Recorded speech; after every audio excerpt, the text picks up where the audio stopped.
Yeah, in the previous class we discussed about just introduction to automation. Yeah, we discussed about definition of automation and why automation required, what is the purpose of automation.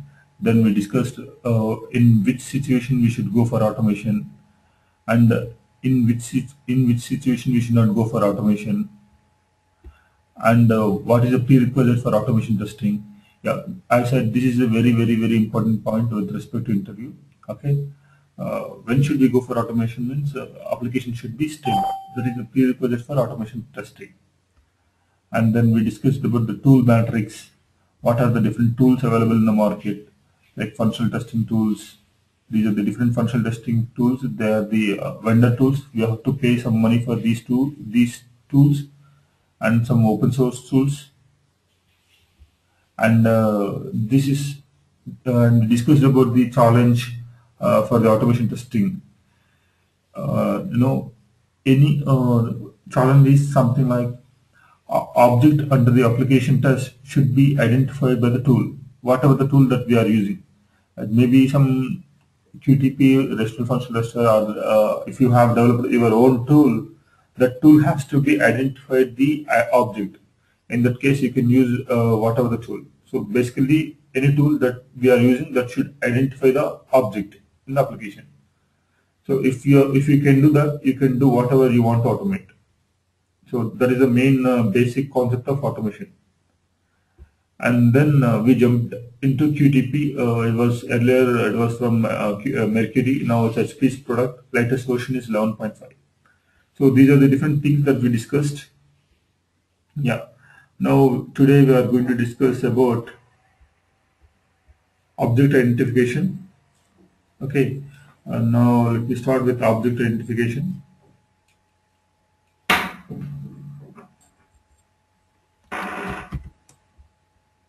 Yeah. So this object identification is continuation of our previous class. As I was saying, as I was mentioning, all these topics are interrelated. So if you want to understand this, you may have to understand these two topics. So something like that. Okay.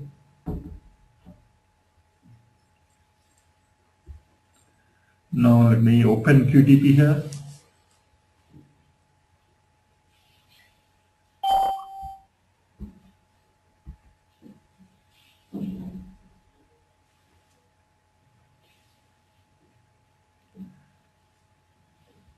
Yeah. See here, when I'm trying to open QTP, it is giving a add-in manager window. Okay. So here QTP add-in manager window, and we have three add-ins here: ActiveX, Visual Basic, Web. And the basic certification question is, what are the three default add-ins in QTP? ActiveX, Visual Basic, Web. These three are the default add-ins. Okay. Maybe I will explain a bit later, but just remember this screenshot, this window. Let me take the screenshot of this and let me put under here. Okay, because in our next topic, in the coming topic, we are going to discuss about this. So I'm just taking the screenshot just to explain a bit here. Out of it, I have to take only this thing of the screen.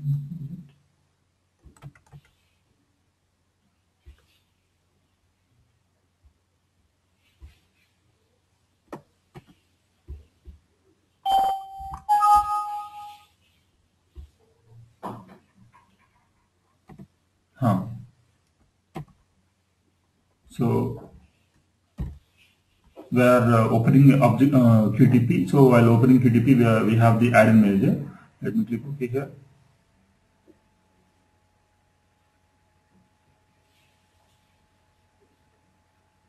I'm looking into the questions that you are posting in chat. Maybe I will, maybe answer a bit later because it diverts our topic. So sorry for that. And I'm recording the session.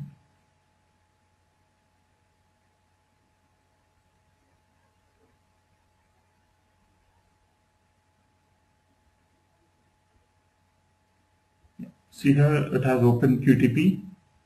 Okay. So now we were saying, we were discussing about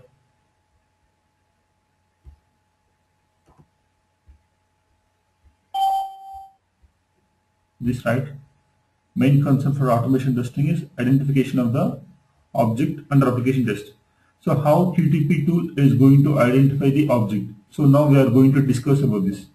Okay, whatever the tool that we are using, that should if the tool is able to identify the object, we will be eligible for automation, right? So how QTP is going to identify the object? Now we are going to discuss that. So let me open QTP here. Under tools, you have object identification. Okay, now we are discussing about this. Okay, now if you look at here, when you come to here, environment, see here we have ActiveX, standard Windows, Visual Basic, Web. Let me take the screenshot of this. Let me go here.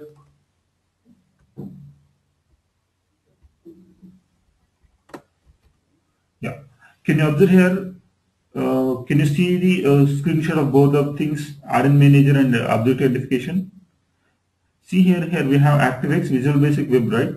So these three have been populated over here. ActiveX, Visual Basic, Web, and it has populated also standard Windows. Standard Windows have populated because QTP is a Windows based application. QTP itself is a Windows based application, right? So that's where it has also listed. It can by default recognize the Windows based applications.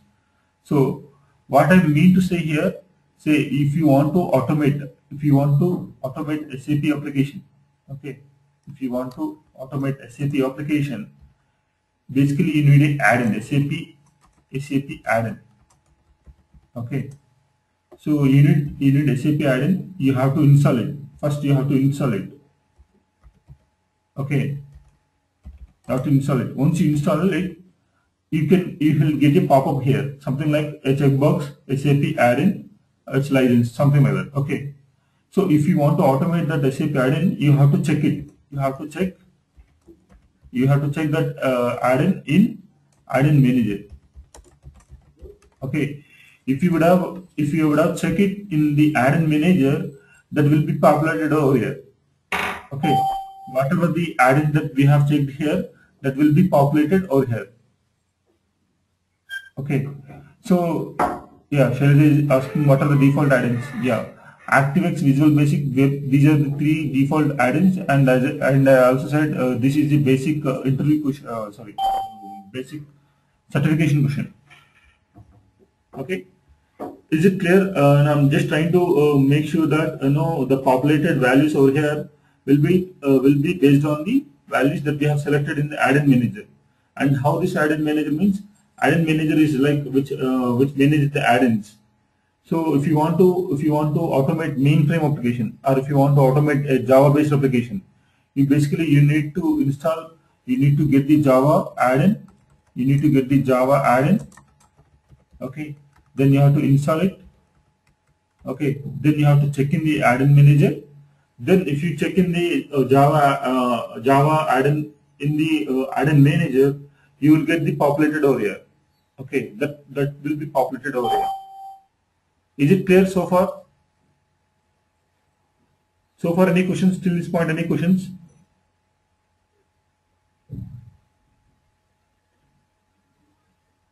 Josie, do you have any question? Is it clear? Okay. Yeah, if there are any questions, please ping me and go to my chat. Even any confusions. Yeah. So this is basically how it connects. Now let me go back to here. So these values will be populated over here. And now, say if I select standard Windows, so basically it will give the list of the objects which are related to Windows. Okay, these are the different objects or controls for the Windows based application. Okay, so if you take any Windows based application, say this is a QTP itself is a Windows based application, right? This is a kind of pop-up.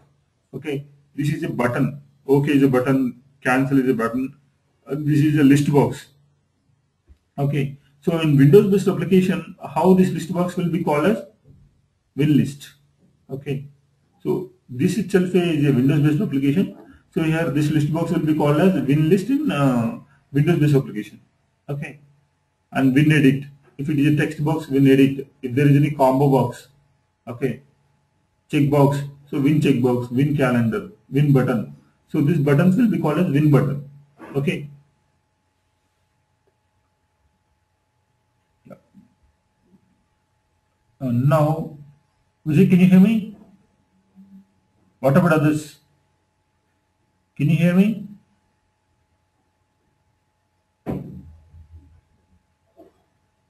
Huh.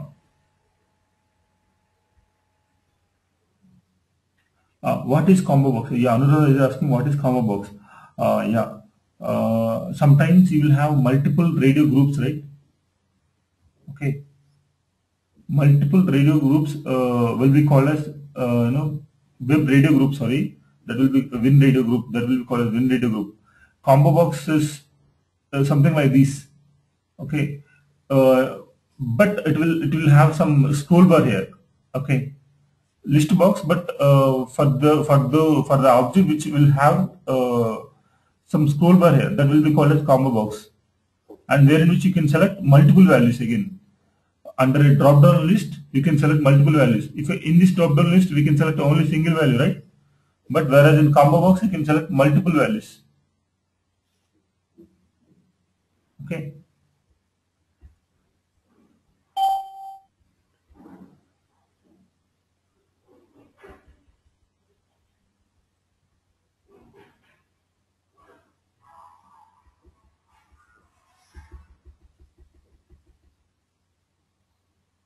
Yeah, Shailaja is asking what is Win editor.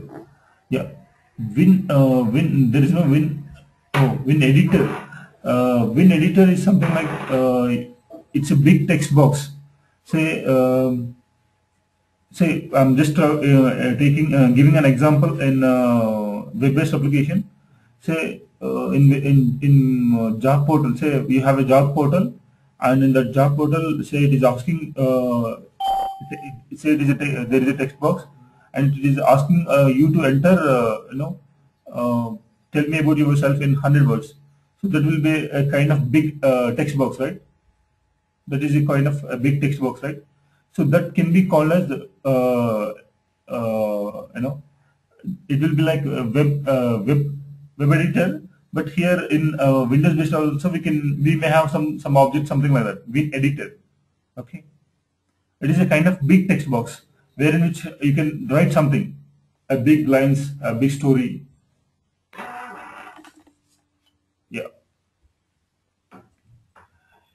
Shafali is asking how to go to, yeah, under tools, go to object identification. Okay. Now I'm explaining web-based applications. Okay. Any other questions so far?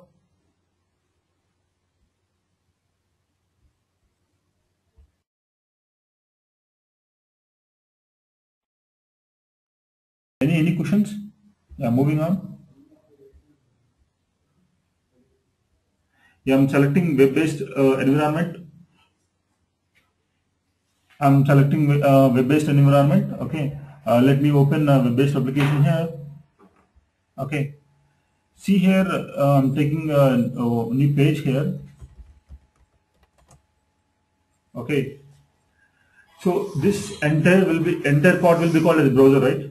So this entire part will be called as browser. This entire part will be called as browser, and this white background from this point onwards, it will be called as a page. From this point, okay, from this point onwards to this point, it will be called as page. Okay, and on the page we have these objects: display, view, search, images, maps, play. So basically, the hierarchy of the application is something like.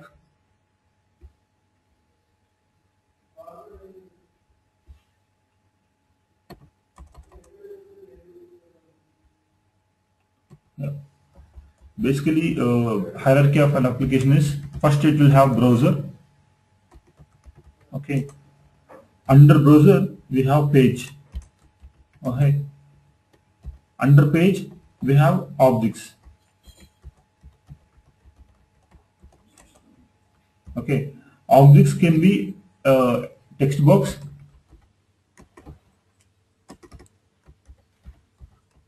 Okay, object can be a text box, can be a link, can be a button. Okay, now we are going to discuss about these different objects. Okay, is it clear? This will be called as hierarchy. So first we will have browser. First we will have browser. Under browser we have the page. On the page we have the different objects. Okay. Now we are yeah, see here under web-based application, these are the different controls or the objects that will be available on the application. So first we have browser. Okay, frame. Frame. I hope most of the people know about HTML, basic HTML. So in HTML we will have frames. Okay, how frames have to be identified. So frame, images, link, page, view link. Yeah, view link is even I never come across in my experience. I never come across this kind of object. Thinking that this may be some label with link. And web area. Yeah, I was mentioning some web editor, right? So in web-based application, this will be called as web area. Okay, I was mentioning in job portal. There will be some situation. It will ask us to enter about yourself in 100 words. That is a big text box, right? So in general, if it is a Windows-based application, it will be called as Win Editor, and if it is a web-based application, it will be called as Web Area. Okay, and we have Web Button, Web Checkbox, Edit Box, Text Box, Web Element. This is a label. In development terminology, we call it as a label. Web file. Web file means again, if you want to upload any file, say even in our Gmail, if I go here and if I compose email and if I say attach file, yeah, this open, this cancel, this text box, generally it will be recognized as a web file. Okay, and generally, okay, not every time this may be recognized as a web edit or WinEdit. Okay, this may be recognized as WinEdit. Sometimes, most of the times, if it is a part of the Gmail, actually this is a part of our Windows-based application, so it will be recognized as WinEdit. But if it is a part of your application, web-based application, it will be recognized as web file. Okay, generally this text box will be called as web file. Okay, and if you try to identify it in Gmail, it may be recognized as web file. Okay, that's why I'm saying this may be part of the Windows-based application, so it will be recognized as WinEdit. Okay, so web file and web list. So list box will be recognized as web list. Web radio group. You have some set of buttons will be called as web radio group. Web table. So say you are searching for something in the application.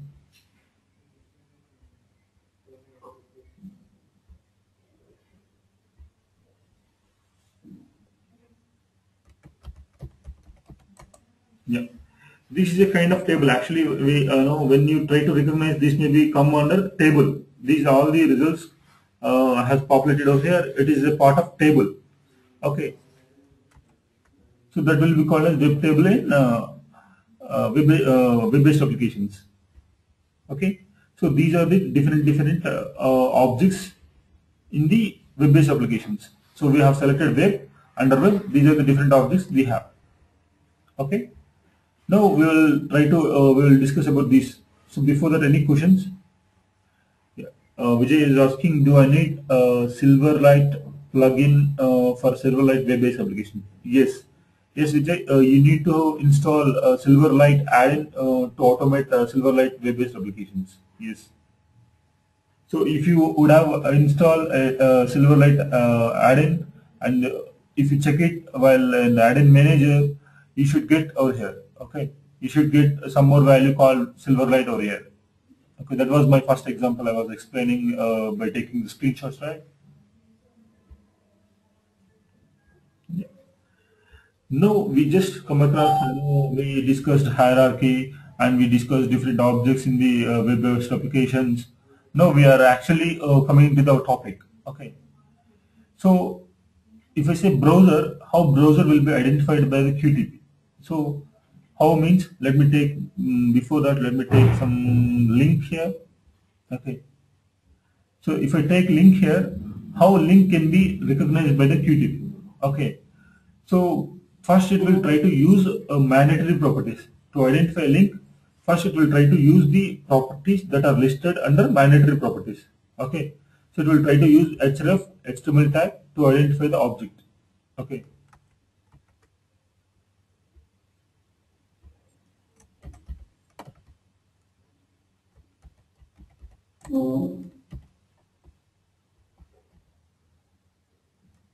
Object identification. This is where we actually discussing. Okay. So first we will try to use mandatory properties. So the properties that we listed under mandatory properties, it will try to use mandatory properties to recognize the object. So by using href property, HTML tag, it will try to understand, it will try to recognize the object. Yeah. Again, before we discuss this, let me explain some basics about an application. Let me go back here. Yeah. See here, this is a text box. Okay, this is a text box. This is an image. This is a button. So this is a web button. This is also web button. In the this will be links. These will be links, and this is a label. This is a label. It's a normal plain text. So in terms of QTP, this will be called as uh, this will be called as web element. Okay. Now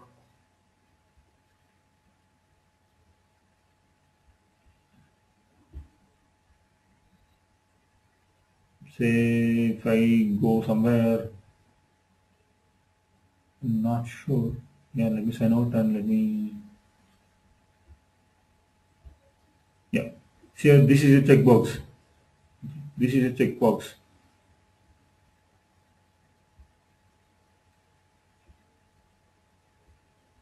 This is a kind of list box. So generally nowadays we are using web UI, Rev UI, revolutionary UI.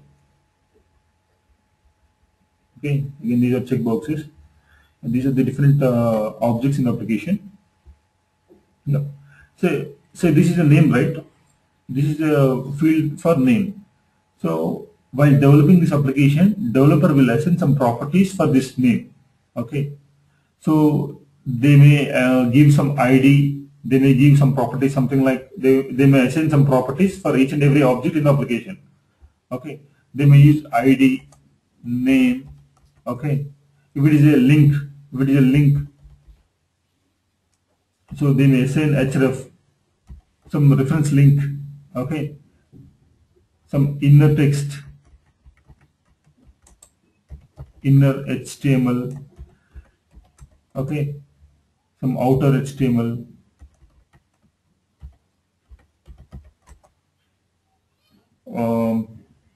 Height, weight, something like this. For each and every object in the application, they will assign some properties. These will be called as properties. Okay. So say for this name field, okay, they may assign some value for that. Okay. Say this is your first name, this is last name, right? So for first name,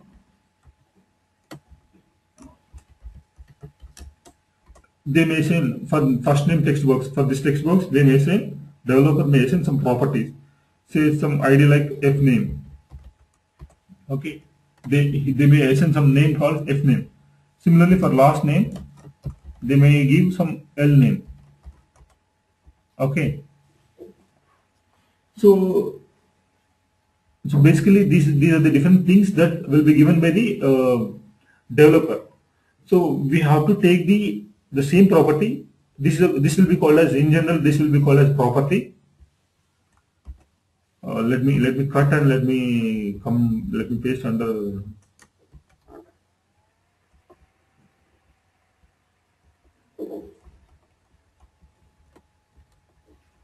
this will be called as property. Okay.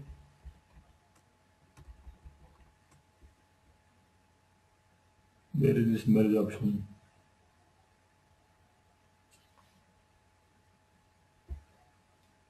This will be property value. Okay. So this is property and its value. Okay. So for the first name, for the first name object, f name is the value. So for id is the property, f name is the value. So for the first name object. Similarly for last name, id is the property and lname is the property value. So this is how developers generally decide this is the id for this object and this is the value. So for each and every object you may have so many properties. Okay, width, height, focus, type. Okay, you'll have lot of properties. So among these properties, we have to pick the property which is unique. So in this page, the basically we should try to pick the unique property for this text box. So that if I say f name, that should be related to only this text box.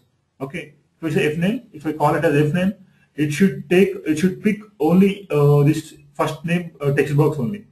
So that is where how I should choose my properties. Okay, to identify uniquely in the application. Okay, yeah, it seems there is a question. Chaitanya, suppose if I add a web Visual Basic ActiveX Java add-ins for the first time, next day if I forgot to add Java add-in, do I get any error message while executing the script? No, Chaitanya. While say you develop a script with these add-ins and you saved it and you closed it, and say after 2 days you wanted to execute it, while opening it, say you uncheck some of the add-ins and you are opening. Say it's here opening of two types. First you have to open the tool. So while opening the tool, say you unchecked some of the add-ins which were used in the script. You open the tool. That's good. Again, after opening the QTP tool, you thought of open the script which has developed using these scripts, these add-ins. So while opening itself, it will throw a message saying that this is the script which has been developed with these add-ins, and you did not open the QTP with these add-ins. Do you want to open something like that? Okay, you will get the message. You will get some kind of warning message while opening the script itself. Okay, it will not throw any error message while executing the script. Generally, it will throw an error warning message while opening the script itself. Yeah, any questions on this? This is a basic thing. If you understand, you're almost done with most of the part of QTP. I could say you understand the main concept of QTP. I can say you understand the main concept of QTP. Do you understand the concept of QTP? Any questions here?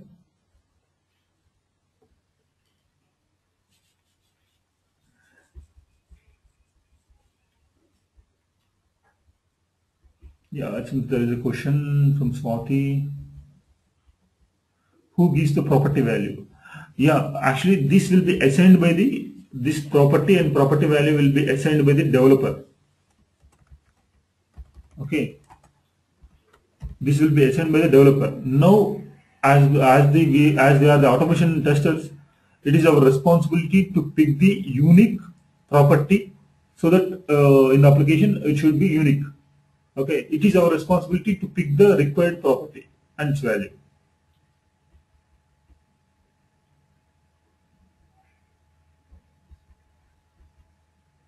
Yeah. Another, in QTP, do you have only Windows based and no web based application? No, Anuradha, I did not get you. Have been talking on the Windows web based application only, right? I've been explaining on the web based application only, right? This is a web based application. Google is a web based application.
Hey, sorry, I was muted. I was clicking something, so it was clicked on the mute button in the go to meet. Sorry for that. I have been answering some questions. Sorry. Uh, I think I've answered. I'm not sure. I know. Did Anuradha he listen to my answer? I said QTP is a Windows based application which will be installed on the operating system. Okay, we have been talking on this, right? So this is a web based application. Okay, so QTP can be used for any application, but it is basically it itself is a Windows based application. And I answered one more question from Swati. I think I have answered that question.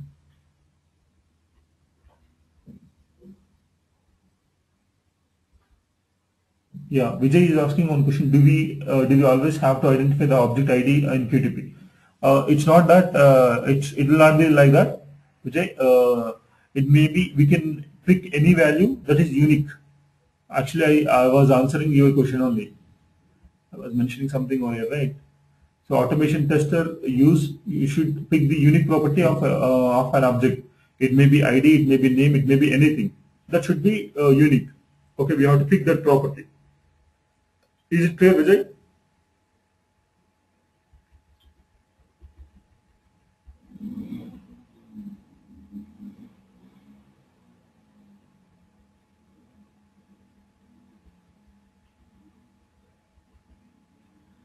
Does the property value of an object remain fixed in the application?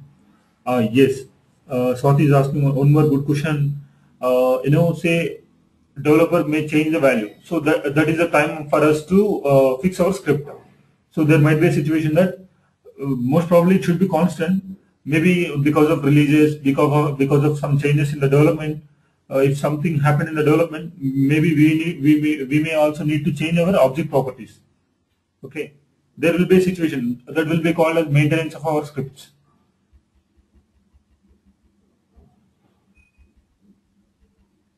Can you hear us now? Hey, still you're saying? Yeah, another saying got it. Uh, is the object value fixed in? I hope I answered this question, Swati. Neeta is asking you always have to add object properties in QTP, not specifically ID. Yes, that's correct. Yeah, any other questions? Yeah, another is asking how to change object properties in QTP. Yeah, we will discuss it in that will be our next topic. We will discuss it. Yes. If there are any other questions, please let us know. Let me know. Okay, then let me moving back. Yeah. So this is a basic thing that we should discuss before we discuss about object identification. Okay. So we discussed about the properties. Okay. Different properties and its value for each and every object. So basically, developer will assign all these properties. So among those properties, we will try to pick a unique property for our testing. Joshi, okay. I also answered this question, Joshi. What is native class? Native class, it will be used, for those people who, don't get confused. Uh, when you spy an object, it will show some native class. It is a type of object. It will tell you that this is a text box, this is a list box, this is a label. Okay, if it is showing as web element as native class, so it is a label. So basically, it is a type of object. Okay, we were discussing about this, right? This browser frame. So if native class shows it as a page, it is a page. That's it. It is basically showing the type of object. Is it clear, Joshi? I answered this question. Maybe I was at that time it was muted. It denotes a number. Is it? Yeah, we will see that. Maybe no, you can give him a screenshot of it. We will see. Okay. It should be a list of type of the object. Yeah. Now let me explain this. Let me select a link over here. Yeah. see here for mandatory under mandatory properties I have href HTML tag. So I'm trying to use href HTML tag. Okay, I'm using these two properties to identify a link. Okay, so first we'll use mandatory properties to identify an object. Okay, if it is able to identify the object, yeah, that's good. It's our QTP is working fine. Say if mandatory properties are not helping us to identify the object, then QTP will try to use the properties that we have listed under existing properties. Okay, so it will try to use existing properties even if mandatory properties are not working.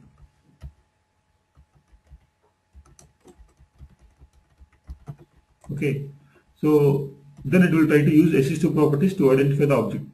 If SH2 properties is able to, if the properties that we listed in the SH2 properties are helping us to identify the object in the application, it is good. Say, even if SH2 property is also not helping us to identify the object, then it will try to use spot identification. Okay, it will try to use this spot identification. I will explain what is meant by spot identification. Just say, as of now, say it is a concept. Assume it is a concept. Okay, it will try to use spot identification.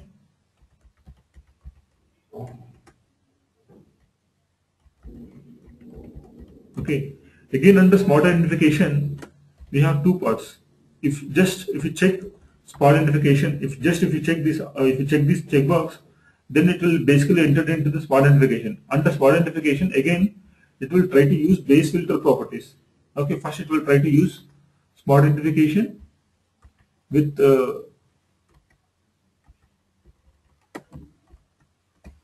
base filter properties. Okay, so under spot identification, it will try to use base filter properties. If it is able to identify the object, that's good. Again, if it is not able to identify by base filter properties under spot identification, then it will jump into optional filter properties. Okay, if again base filter properties are not helping, then it will jump into optional filter.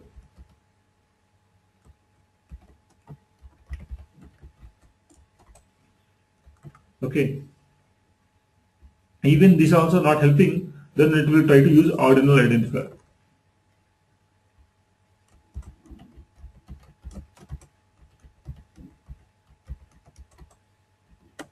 Okay, so basically it starts from mandatory. If it is able to identify, that's good.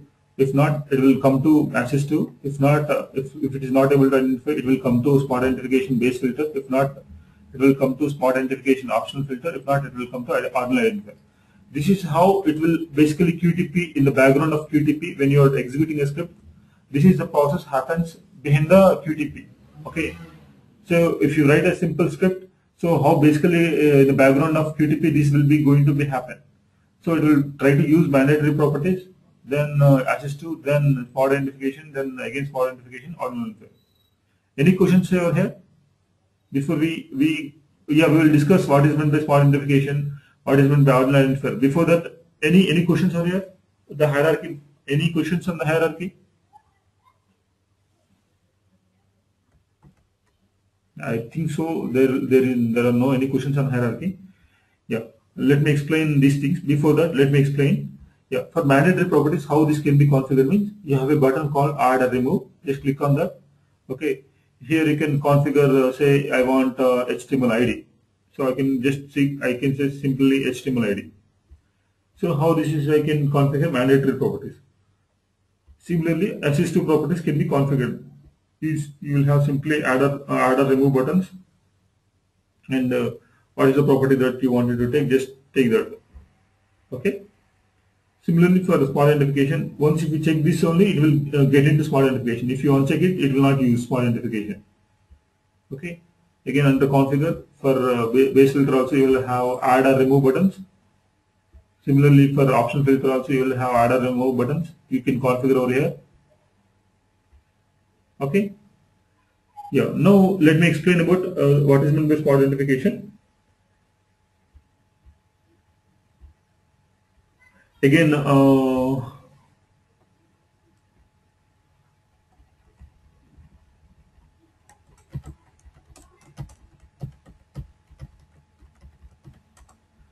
yeah. it is one of the frequent interview question. Okay, maybe let us restore to these interview questions.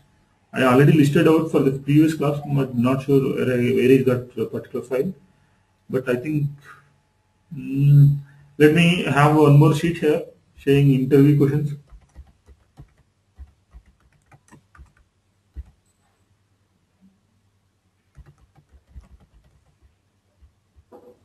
Maybe I think we have come across under automation prerequisite is one of the question, and challenge for automation, challenge or concern for automation. I hope these are the two questions. Then there might be a situation like what are the not in which situation you will not go for, in which situation. Sorry guys, actually I'm diverting from the topic, but I thought of have a list of interview questions. Maybe once we've done this, maybe we'll come back to our topic. In which situation we go for automation. Sorry for that. Now these three are the previous class questions. Now let me list out these. This is one of the very important question. How QTP identifies an object. So, or this type of the same question can be also called as what is meant by object identification in QTP. This is a very important question. If you go for basic level of interview QTP, then they may ask this question. And what is meant by smart identification? What is meant by smart identification, and do you prefer? Okay, this is a frequent question that they may ask in the interview. What is meant by smart identification, and do you prefer to use it? Yeah.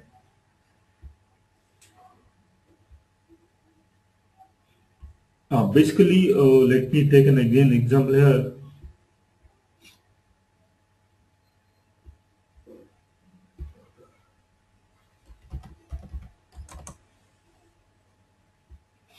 Say, this is the page. Say you have a username, password, sign in button. Just assume you have one more sign in button here. Just assume this sign in is a button, same as this sign in button. Just assume. So you have two identical sign in buttons. So there was one question: if object properties changes, or if we are not able to see a unique property. So now in this application we could not see a unique property, right? Because this button and this button are having unique properties, same properties, both are ideal. So we will not identify this as uniquely, this is not uniquely, right? So in that case, if you would have select smart identification checkbox for that object, it will try to use the name itself is saying smart identification. It will act smartly to identify an object. Okay. So if you check smart identification for an object, it will try to it will try to identify the object uniquely. So even though you have unique multiple objects, it will try to pick one object based on its analysis. So when you say smart identification, in the background of QTP, it will do some analysis, and based on the analysis, it will pick an object and it will perform the operation. So say when you say smart identification, it will automatically takes the control of our QTP itself, take the control, and it will take the analysis, and it will pick an object and it will perform. So say out of these two objects, my intention is to click on this object. Okay, because of smart identification, there might be a chance that it automatically perform an operation on this. So which I don't require, but I want to perform on this. So but QTP itself take a decision and it will click on this. So that should not be happen. That should not be happen.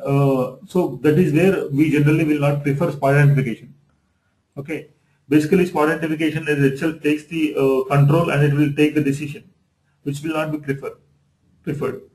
Okay, so that is where we will never go and use smart identification. So it should be avoidable. We should not use it. Okay, and coming to ordinal identifier, yeah, coming to ordinal identifier.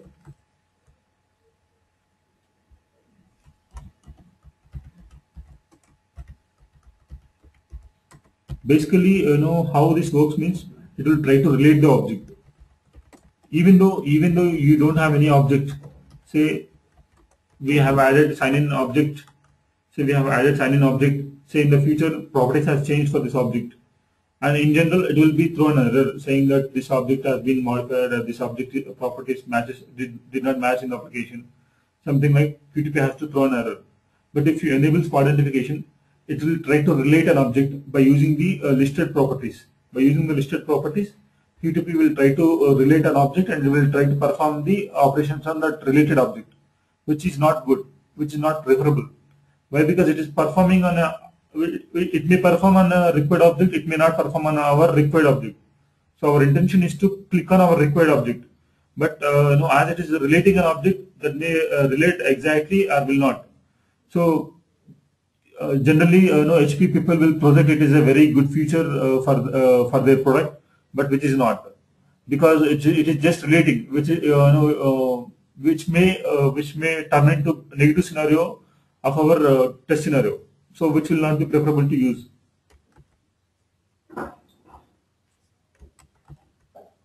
And coming to ordinal identifier,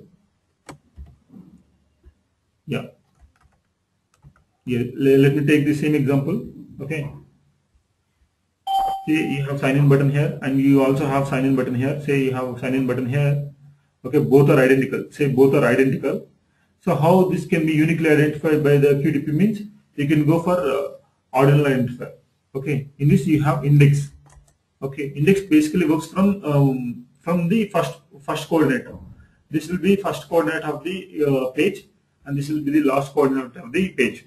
So index is basically start giving index. Index means 0, 1, 2, 3. It will assign some extra property called index. 0, 1, 2, 3 will be assigned. So when it starts assign indexing from here, so this is the button which will get the index 0. So basically index will start from 0. So this will be assigned a value 0, and this will be assigned to index of 1. So that we can uniquely identify this object as index 0 and this object as index 1. Okay, so this will be called as indexing. So apart from that index, we have also called location. Okay, location as the ordinal identifier. So basically location takes the coordinates. Okay, see here we have index and location.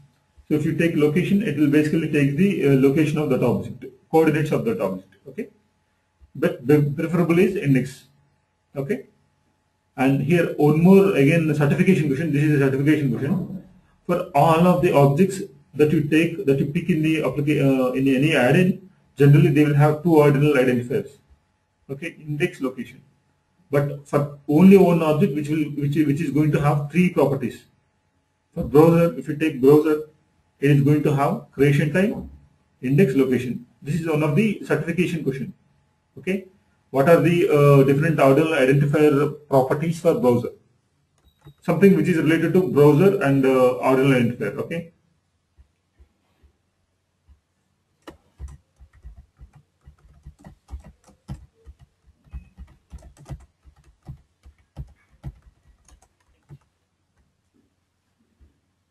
So for browser we will have three properties.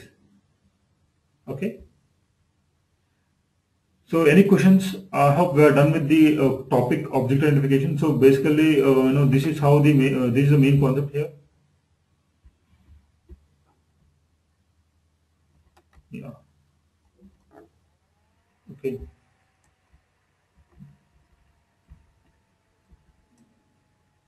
Any questions? I hope there are some questions, but I'm not looking into this chat box. Chaitanya, so here do we check or uncheck the spot identification box? Here it is preferable to uncheck uncheck the spot identification. Shailaja, how we do know it is assigned to 0 and 1? Yeah, we have something called highlight object. Okay, by using that highlight object, say if you say 0, which object is highlighting? Okay, that we will going to discuss in the next class under object repository. Yeah, we will discuss in the next class. We will discuss object spy and object repository. In object repository, we will say which object is assigned to 0, which object is assigned to 1. Okay. There is a simple feature called highlight object, so it will highlight the corresponding object. Is it clear, Shailaja? Joshi is asking, so we do not check spot identification and configure ident. No. We generally don't check the spot identification, but sometimes we use ordinal identifier if we have multiple objects. I mean to say, I was talking this right. Ideal objects. Say we have two ideal objects, two identical objects. In that case, we go for ordinal identifier to uniquely identify them. Okay. Can you repeat why do we not prefer spot identification? Yeah, definitely, Vijay. Nita, first one will be 0.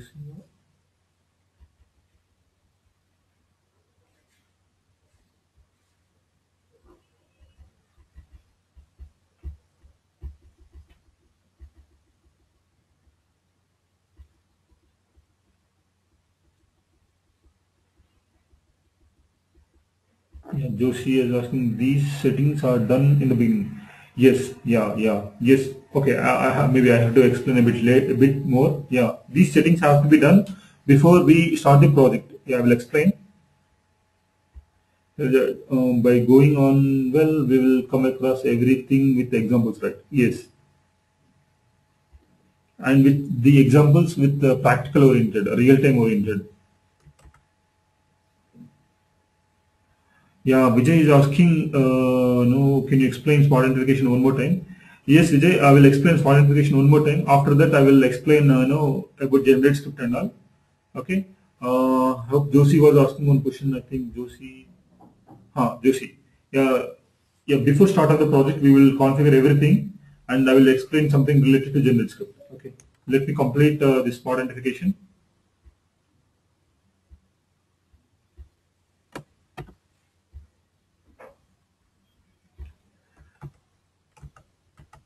Yeah, Vijay, say you have two identical object, or say one object, you added some object in your repository, and after some time properties have been changed. Okay, say you added some object into the object repository, and after some time object properties have been changed, but however you used enable spot identification for that object. So basically what it will do, even though object is not there in the application, generally if you would have unchecked it, it will basically throws an error. As you checked spot identification as checkbox, so basically what it will do, it will once if it is not able to identify the object, okay, it will not able to identify the object, it will try to use these properties by using spot identification. Okay, basically here what it will try to do is it will try to relate the object based on the existing properties. It will try to relate the object in the application. So that is where I'm saying by relating is it is relating, that's it. It may relate the exact object, it may not relate the exact object, right? I'm saying basically spot identification it relates the object. So it may relate the exact object, it may not relate the exact object which is required for our scenario.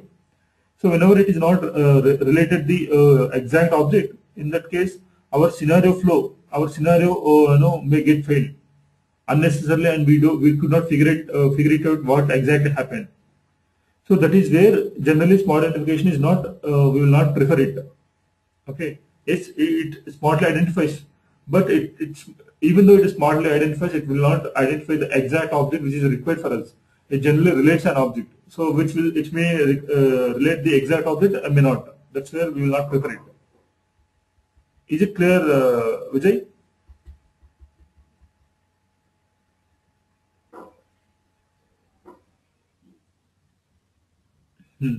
And let me explain this generate script. Okay, basically, before start of the project,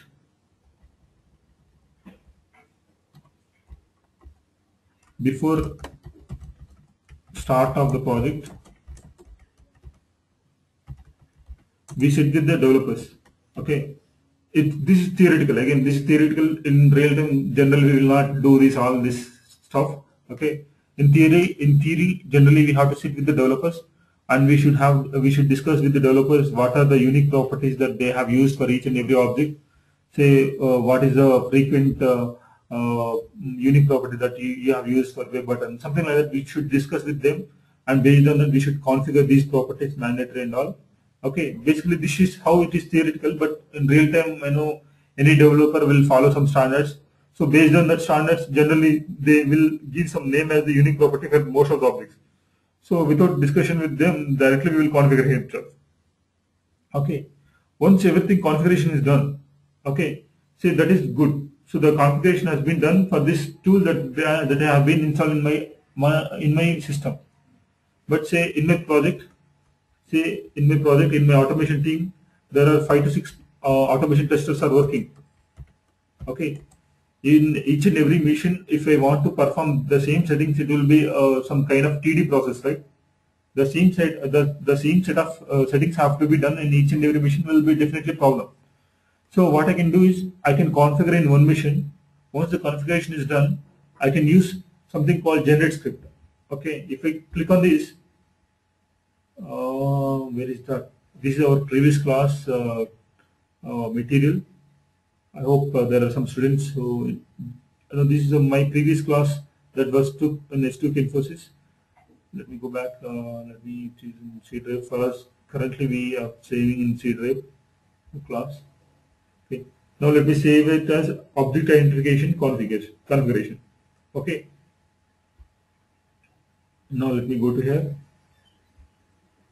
See here, it has generated a VBS file, OI config file. So this is nothing but object identification configuration file. If I share with other 6 people in my team, they can simply double click it. They will double click it, it automatically sets everything in their tool, in their QDP tool. That's it.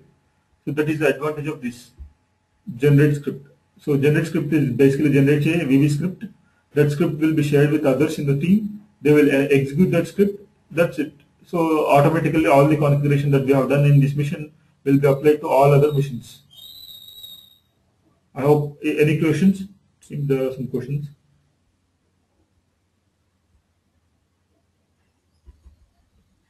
Yes, Swati is asking, why are we identify objects in the application? What is the purpose? Hey Swati, you are coming back. What is the main challenge for automation testing? In the previous class, we have been discussing one thing. What is the main concern for automation testing? And I have listed one more interview question here.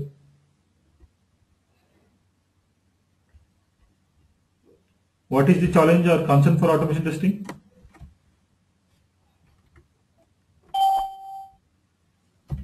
Identification of the object, right? If you are able to identify the object in the application, then you can use our tool. Basically, say you are manually performing a test case. Say your test case is asking you to log into the application. Say your test case is asking you to manually log into the application.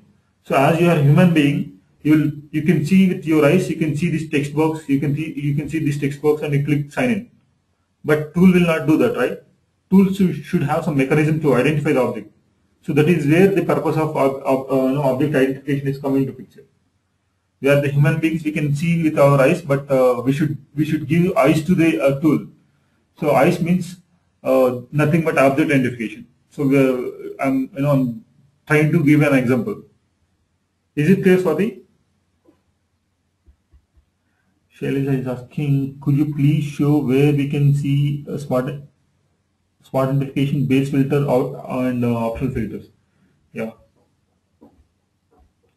Here, click on configure. So spot identification properties. This. Shailaja, is it clear? And select the configure button next. Okay. Nita, are you recording the session? Yes, yes, Nita, I'm recording the session. Shailaja, if we do not generate the script, what will happen? Could you explain again? Yes, if you don't generate a script again in each and every mission, I was giving an example saying that in my team there are 5 to 6 automation testers are there. In my team there are 5 to 6 automation testers are there. Okay, for each and every one, if we want to configure all these settings, it will be a mess, right? For each and every object, actually, for each and every object, we have to configure all these objects, all these configuration mandatory access2. So you may need to configure for different add-ins also. In the different add-ins with different objects. So this will be a mess up. And if you miss some property in one of the objects, while merging all these object repositories, we have some concept called merging of object repositories. At the end of the day, even six automation testers are working, but at the end of project or end of some release, I may need to have only one object repository. Okay. And at the end of the script creation, I may need to have only one object repository. So while merging all the object repositories, if you don't have unique properties in each and every automation tester, the merging will be a mess up. It will be a problem. So that is where it is preferable to have common properties for each and everyone who are working under a project. So if you want to merge any object repositories, at that time it will be very helpful. Is it clear, Shailaja? No, I will wind up the session. Someone has said, can we have a 5-minute break? Yeah, Shafali is asking who sets the properties developer tester before start testing. Yeah, these properties, these are the configuration will be configured by the automation tester only. So does the tester have to do it? Yes. Vijay, how do you combine object repository from different testers? Yeah, that will be our next topic. We will discuss under object repository manager. We will discuss under object repository manager how we will merge all those things. Yeah, any questions? We are done with the object identification. Any questions? Can you show navigation of generating script again? Yeah, that's it. Here we have something called generate script. Click on it. Save it. Yeah, an automation tester has to configure all these properties.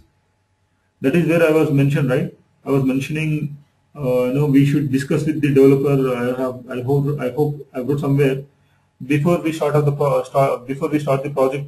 Ideally, theoretically, we will sit with the developers and we will try to find what are the unique properties that they have assigned for the objects, and we will use those objects, those properties in the object identification configurations. Okay. Okay. If you have any questions, you can email me at Kumaran. This one. I hope everyone has my email ID.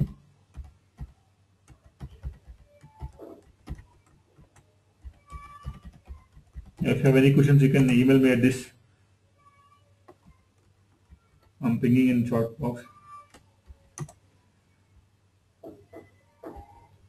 Yeah, if everyone okay with that, we will prepone our class to we can move our class from 9 p.m. EST to 8:30 p.m. EST. If everyone okay with that, please let me know if there are any concerns from anyone. Instead of saying yes, if there are any concerns from anyone, please let me know. Any concerns from anyone?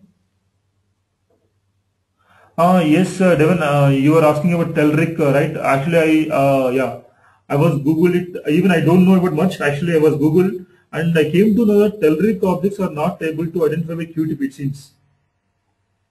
I would have tried, if I have the application, any application which is on Telric, but this is the first time I heard about it, and I googled it, and even I should have some link for that. Yeah. Any other questions from anyone? 9 p.m. EST is fine. It seems no, for other people it's 9 p.m. EST is fine.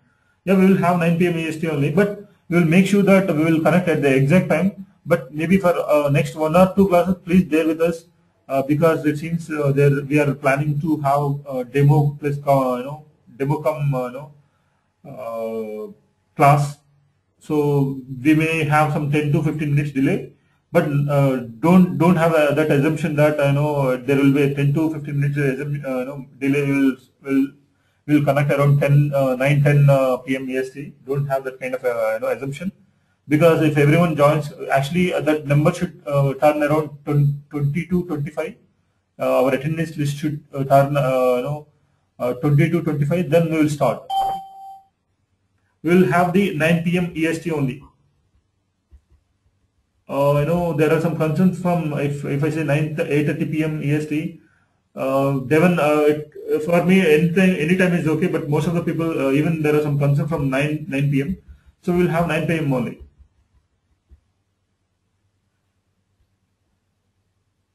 Otherwise, we will discuss a bit later. But as of now, maybe all of you discuss, and you can give me some time. Even 8 or 7 is also okay for me. Anytime is okay, but you should come with some number. Okay, we will have it 9 p.m. only. Thanks everyone. Thanks everyone. Bye. Good night. I'm ending the meeting. If you have any question, you can email me at